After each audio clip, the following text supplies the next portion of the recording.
So with the bigger designs, the embroidery machine will usually start by putting down a bit of what's called a bed. So it's kind of like an undercoat. So it just puts some stitches down to get the design underway, and then obviously it will keep building on those and backfilling as we go around.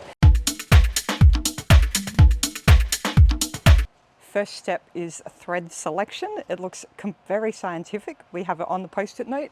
I'm not part of the production team, so that is not recommended, but that's what we're doing today. I'm going for 25 and 26, which are two shades of pink, 120, which is a sort of gold color, and I'm also looking for 3, 6, 7, which is a silver and a white. Dark, here we go. So we have our threads positioned on the machine, and I will now get my assistant to assist. My trusty assistant is now pulling the threads through the machine.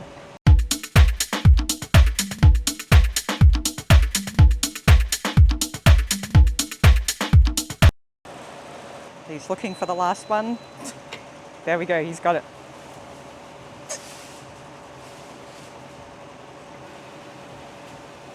Done. So today we are embroidering, well, these are actually gifts for some family members, but here we go.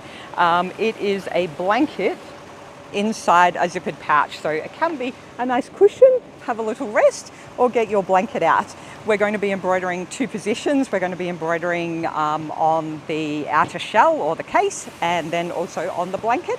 And I will now get my second trusty assistant to help. So we're going to start with the cover, and I'm handing it off to my assistant who will hoop the product. Would you like tearaway or cutaway? For this, I would actually prefer to use tearaway. No problem. Excellent. So as a trained professional, our production man here has both tearaway and cutaway backing. Now, this is important because generally on garments we would always use cutaway backing because it's more stable. But in this case we're going to use tearaway because it's a blanket, and obviously it can be seen on both sides. So we want it to look as neat as it can on the reverse side, and the tearaway backing is going to give us that ability. So my humble assistant here is hooping. He's lining it up, making sure it's all neat. The devil is in the details, and this is where it all comes into play. We have to get it straight, otherwise there's no undoing it once we get past this step. So he's got it on, it's in. He will check the tension to make sure that we have it all locked in neatly, and that he's happy with that. He's given it the nod, so we're straight to the machine.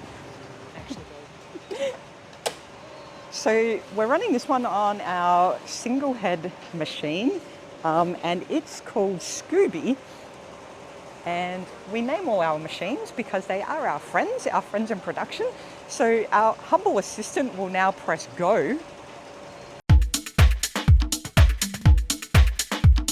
First step is we do a live trace, so you'll see the laser beam dot following around. That's just making sure that the design is going to fit into the frame, and also that it's not going to hit the frame. If it hits the frame, it's big trouble. The machine will actually be broken, which means the mechanic needs to come out, and it's very costly to repair. So the very first thing people learn in production is don't ever hit the frame or you will be in big trouble, and we don't want that. So we're double checking. There were some adjustments made, but we're still checking, and we're feeling confident to go, so we'll push the go button. Do you want to go without the solvent? There was a technical question there. Did we want to go without the solvay? I've given the nod. It's 50-50 on that, so we'll see how we go. Sometimes we put a special layer over the top of fleece just to keep the pile down a little bit while we do it, but we've decided in this case to just proceed without it. But it should be fine. And we're off. So this embroidery is 1,772 stitches. Machine is embroidering, our technician is changing. He's taking it up to 800 stitches a minute. So this will roughly take 3 minutes to run with some trims and things in it.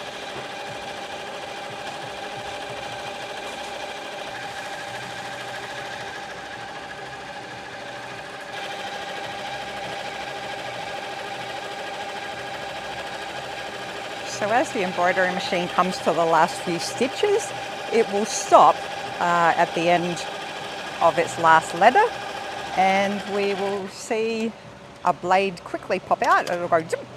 There it goes, it's done. So the one thing I am authorized to do in production is to remove the frame from the embroidery. That's the extent of my work on embroidery machines.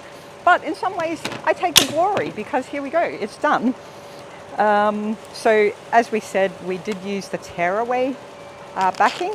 So that literally means that we can just tear it off. I'm going to obviously tidy this up a little bit so it's nice, but it means that we don't have all the backing in a cutaway. We would just cut that shape, so we would have a bit of that left there. So we're taking that away. I'll deal with that later and unpick that, but that's effectively our finished bag. We're going to go jump back to the machine and we're going to have a look at the next name that's coming on the next bag.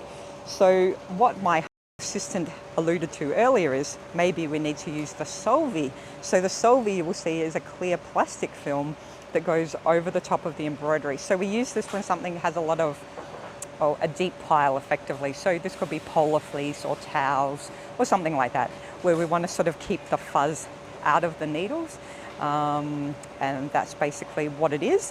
It's water soluble, so once we finish embroidering it, we'll give it a spray with a water bottle and it will remove. Let's go.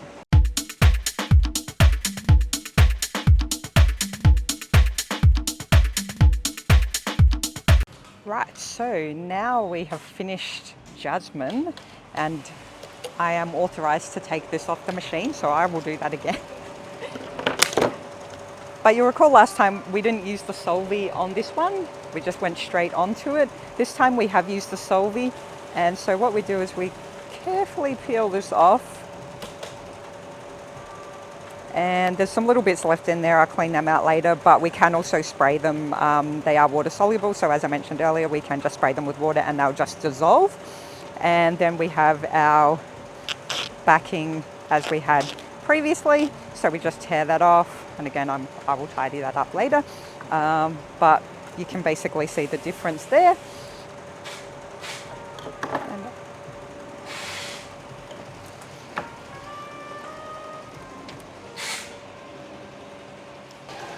So, as I mentioned earlier, we can't get all of the solvi out, otherwise we're going to potentially end up damaging the fabric. So what we do is we pull off as much as we can and then we give it a bit of a spritz with the water. That was probably a little bit too much water, but then we should be fine. That will just sit there and dry, and then once that's dry, that'll just be totally fine. So, step 2 is the blanket. It's quite a large blanket. It is a minky fleece, so it's quite soft and smooth, and it's fleecy on the other side. So we're obviously going to go on the face side, which is the shiny side, and I will hand this off to my humble assistant, and he will do the hard work, which is the hooping.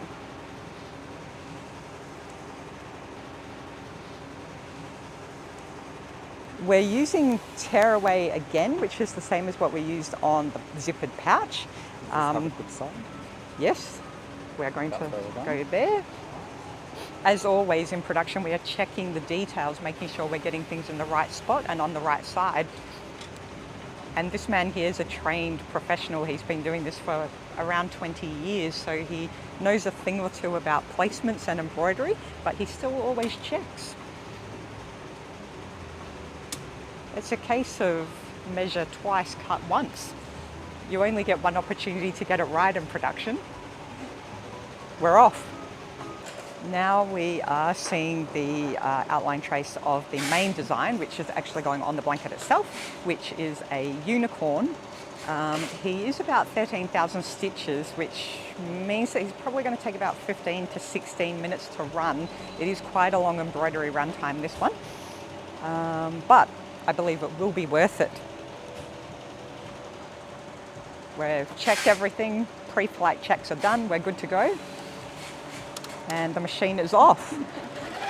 So with the bigger designs, the embroidery machine will usually start by putting down a bit of a what's called a bed. So it's kind of like an undercoat. So it just puts some stitches down to get the design underway, and then obviously we'll keep building on those and backfilling as we go around. We'll see the design start to take shape. I think this one's got about 5 colors in it.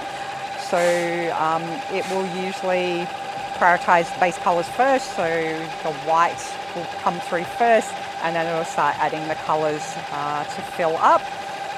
We're currently running at 800 stitches a minute, but it will fluctuate a little bit just depending on what it's doing. When the machine has to change a color, as it did just then, it has to insert what's called a trim. So that means the machine has to stop, the blade comes out, cuts, it pulls through the next color, and it goes off again. So obviously the number of stitches divided by the stitches per minute it can run is a very mathematical formulation, but the trims also are a factor in it, and they take time obviously for the blade to come out and for the next thread color to spool on. So that's all part of what we have to factor into the equation.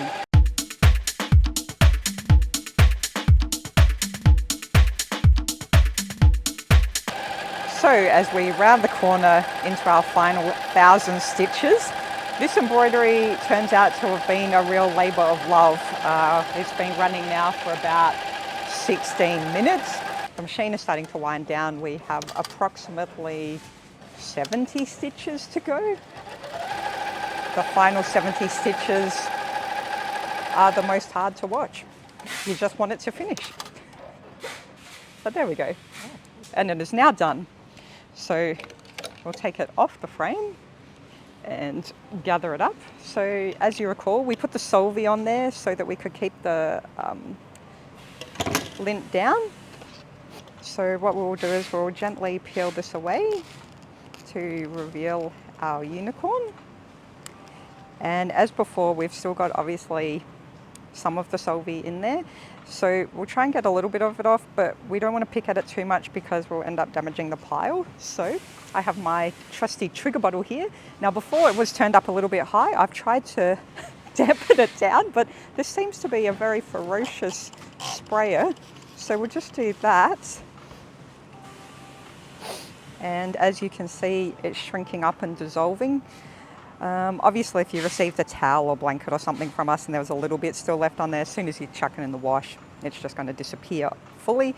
So we'll just do that a little bit just to get rid of some of the tack. And once it dries, it'll all be good. And there we go. That's our design. It needs to dry off for about 10 minutes and we're done. From that side of things, I'll obviously take the tearaway backing off. So we'll just get a neat finish on the back as much as we can.